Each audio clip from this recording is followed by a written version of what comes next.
Toasted was a ceramic art exhibition organised by David William Sampson. He shares how it all came about and what Toasted was. So, Toasted began with an idea about wanting exhibitions for the MPA for Northern Potters. And all of a sudden, David William Sampson is taking the lion's share of a new exhibition called Toasted. And that was the email where it began. So I was like, oh, we better get a start on it. So we come up with the name, got the place at the Long Eaton Art Rooms where I'm based, and it took from there. And we had 21 ceramicists showcasing their work, displaying a range of pottery, functional, sculptural, handmade, thrown work for people to come and look at, adopt, and have. Obviously, Toasted is a ceramic event, but how did the name come about? Oh, I had lots of different ideas and lots of different aspects I wanted to go to with logos and imagery. But it wasn't until someone in the art room, actually it was Julie, who decided that Toasted would be a really good name. It's warm, it's fuzzy, there's a type of clay called Toasted. And after all these different ideas, I thought, we'll stick with Toasted. It seems friendly and warm. It was a lot of work to get all the branded information, all the pictures, everyone's work, to make sure it's put in the right places, and advertising was huge. We had 2,000 flyers that were thrown around Nottinghamshire, Derbyshire, as well as the artists had. We had posters, there's online campaigns, there was lots and lots, lots to do. And then the day was there, everyone had set up, either on the Friday or the Saturday, the room was ready for people to come down, and it was 10 o'clock. And there was nobody there to start with. But at 10:05, I don't know where a bus had come from, but it was full, and I was like, whew, all the anxiety left because it became a really busy and successful show, right from 10:05. With Toasted being a pottery event, it was clear people went to buy and sell their pieces. But there was a bit more to this event, which makes the experience even better. I asked the potter to donate a piece or two to the tombola, and all the money raised went to the Long Eaton Art Rooms. It's a charity and funding is tight, so I wanted to raise a bit for where my studio is, as well as a local charity. And we raised £845 in total, just from selling tickets, which was incredible. Now we know how it started, I asked some of the potters who attended the event what they thought of it. Here's Jilly.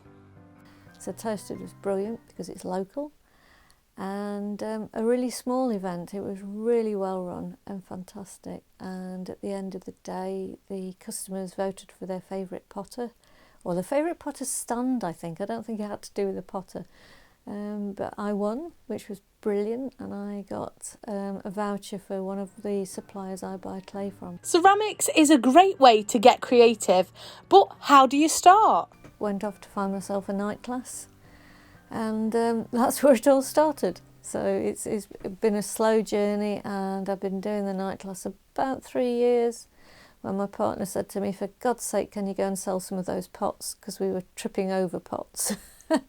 And that's when I discovered that there were big events and fairs that you could sell your work at, and here we are now. I do still do some design work, but most of what I do is ceramics.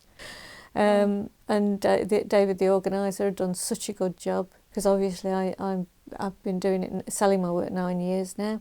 So some organisers are very good, and some organisers not so much.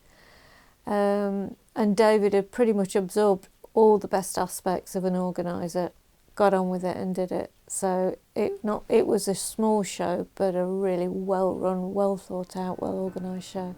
But do you have to know about ceramics to enjoy an exhibition? For me, my favourite customers are customers who just turn up and they see something and maybe they've never seen anything like it, and they fall in love.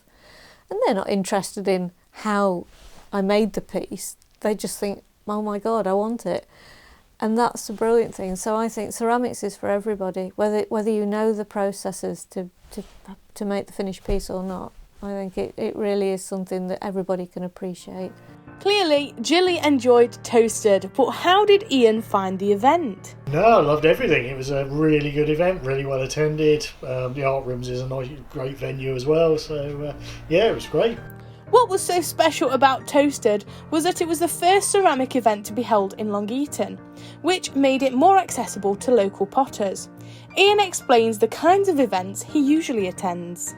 but these days I prefer, if possible, to do sort of events. So some of them are ceramic specific events like Toasted, others are artisan markets, which are sort of more generic for, you know, basically you have makers of all sorts of things there.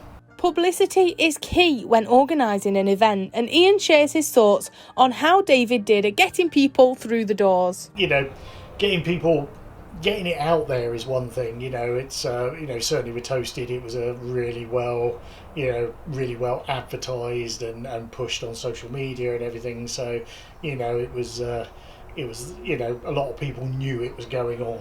Publicity is important, and so are the potters.